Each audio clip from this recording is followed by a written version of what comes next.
Mas a gente viu como é que ocorre a estrutura, né, das proteínas, os modelos de mecanismo. A gente viu os inibidores, como eles podem atuar sobre a enzima. Mas o que a enzima faz molecularmente com o substrato para acelerar essa reação?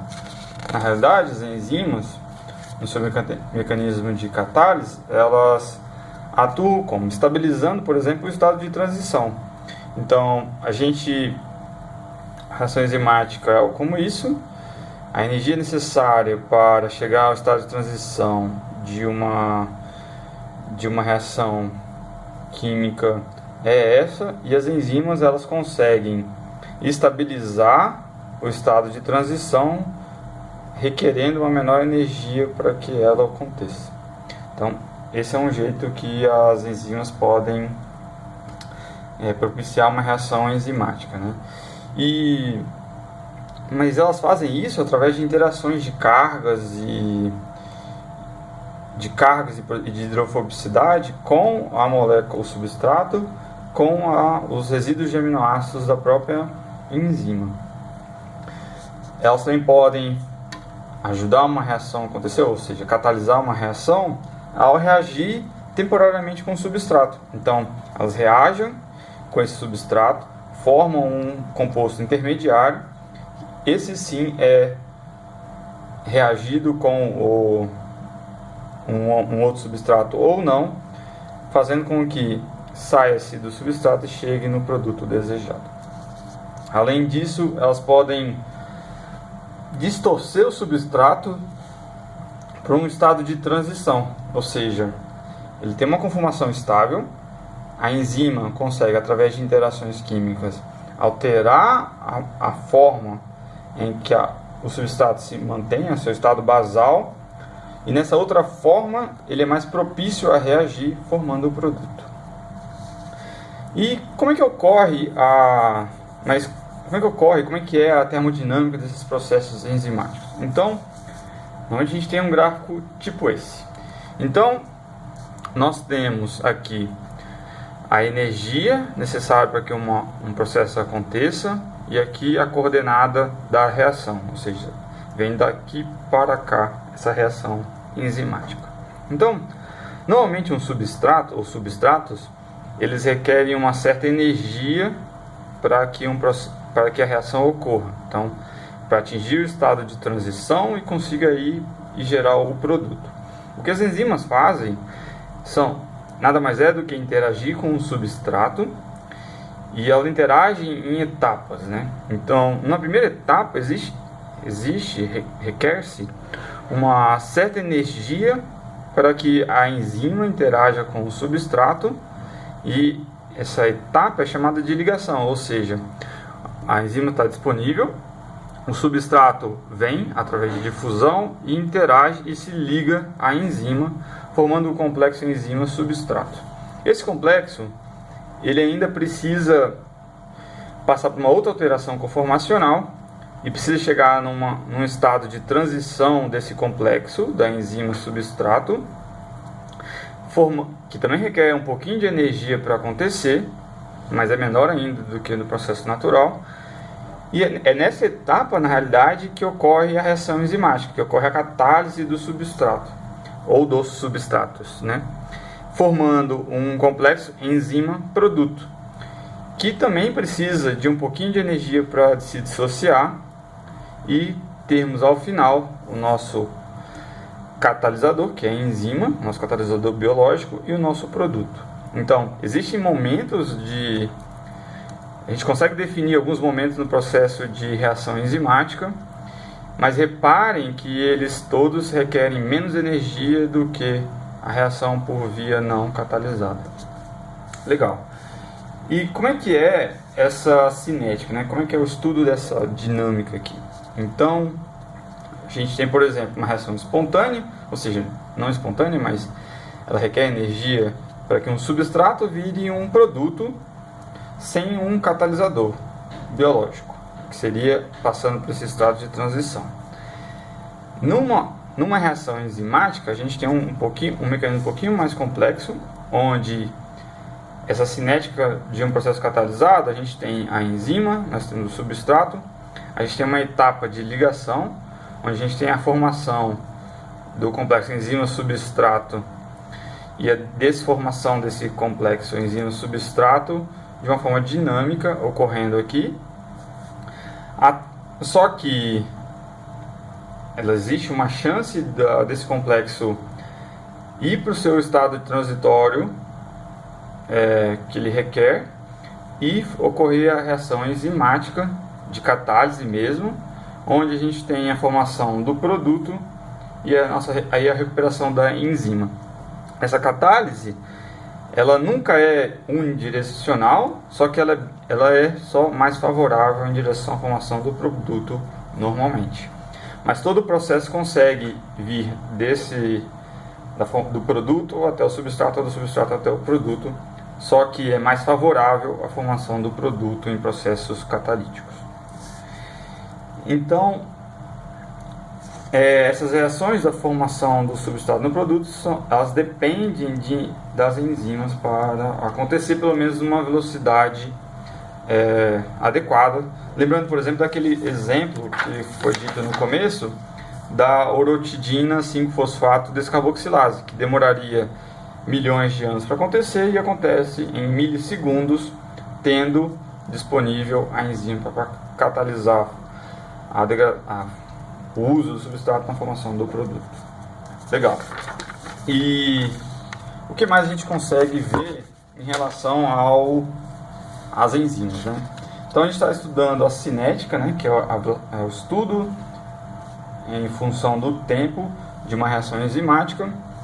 E uma outra coisa que a gente pode, fazendo experimentos, a gente consegue determinar de uma enzima é, por exemplo, a velocidade máxima. E é interessante estudar e saber isso de uma enzima, porque a gente permite que a gente conheça um pouquinho melhor ela, né, e possa comparar diferentes enzimas e conhecer o nosso processo ao qual a gente vai empregar essas enzimas e entender o quanto de enzima a gente precisa, qual velocidade a gente vai precisar, qual o tempo a gente vai precisar para que a reação aconteça, a quantidade de substrato a ser adicionada, esse tipo de informação. Depende de estudos de cinéticas, e uma das coisas que se estuda em cinética é a velocidade máxima. E a teoria por trás aqui do estudo de velocidade máxima é o seguinte: a gente tem uma quantidade fixa de enzima adicionada no meio reacional, e a gente vai fazendo a adição gradativa de substrato, até chegar em concentrações em que a gente não observa uma alteração na velocidade da reação, na taxa da reação, ou seja, o número de produtos formados ou de substratos degradados por unidade de tempo começa a ficar constante.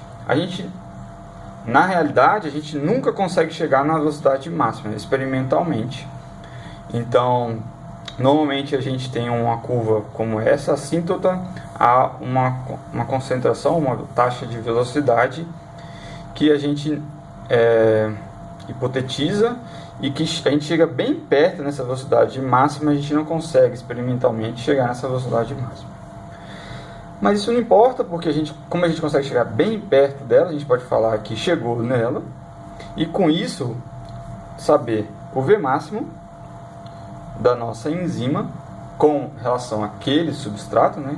Uma vez que depende do substrato e das condições da reação, e a gente consegue calcular a metade do V máximo, que nessa posição, na metade da velocidade máxima, a gente consegue definir uma constante, que é o Km, que é a concentração de substrato em que a gente tem metade da velocidade máxima reacional. Esse parâmetro nos fala alguma coisa sobre as enzimas, mais especificamente sobre a sua afinidade pelo substrato. Uma outra coisa que é interessante que a gente consegue tirar sobre esse gráfico aqui é que o complexo enzima-substrato na velocidade máxima, ela é praticamente toda a concentração de enzima disponível no nosso sistema. Então, se a gente tinha uma concentração E0 no começo do nosso processo reacional, Quando a gente atinge a concentração de substrato em que a gente tem a velocidade máxima, nós teríamos a 100% do complexo enzima-substrato no nosso sistema. Então toda enzima disponível estaria interagindo e formando o complexo enzima-substrato na velocidade máxima. Só que, é claro, a gente nunca consegue chegar nisso experimentalmente. Legal. Só que, apesar de a gente não conseguir chegar nesse valor experimentalmente, a gente consegue tirar desse experimento a velocidade máxima experimental e com isso calcular o km da nossa enzima.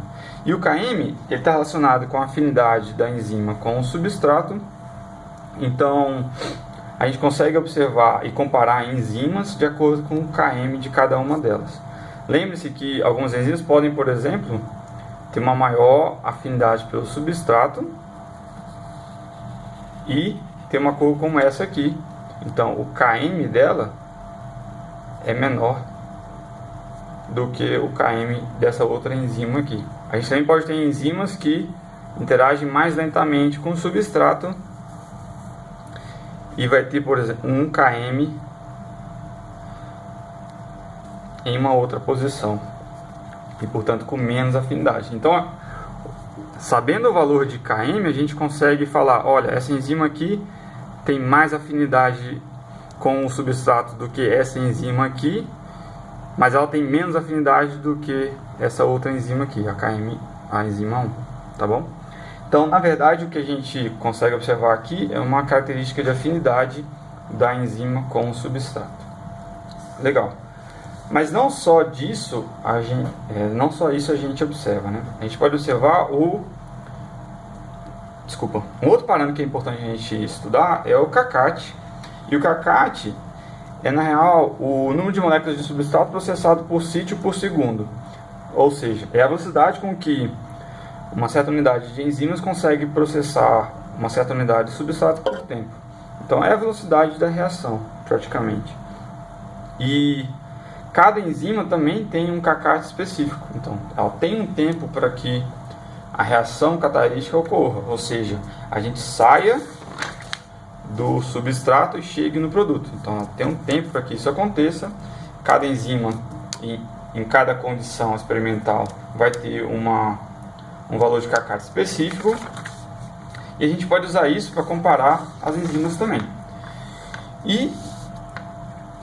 Só que aqui a gente está falando de velocidade, aqui a gente está falando de afinidade. Só que o interessante é avaliar essas duas variáveis juntas.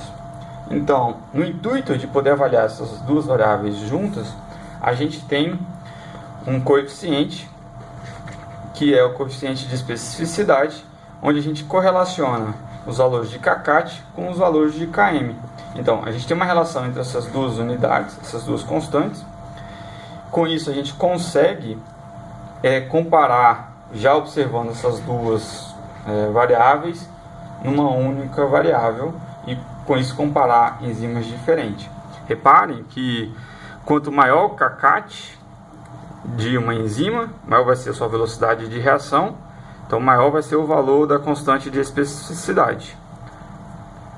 E quanto menor o valor de km, ou seja, maior a afinidade, né, porque a gente viu aqui que km está relacionado à concentração de substrato, e quanto menor, mais afinidade pelo substrato. Ou seja, quanto menor o km, mais afinidade, maior vai ser também a nossa constante de especificidade. Então, com essa constante de especificidade, a gente consegue comparar enzimas com uma única variável.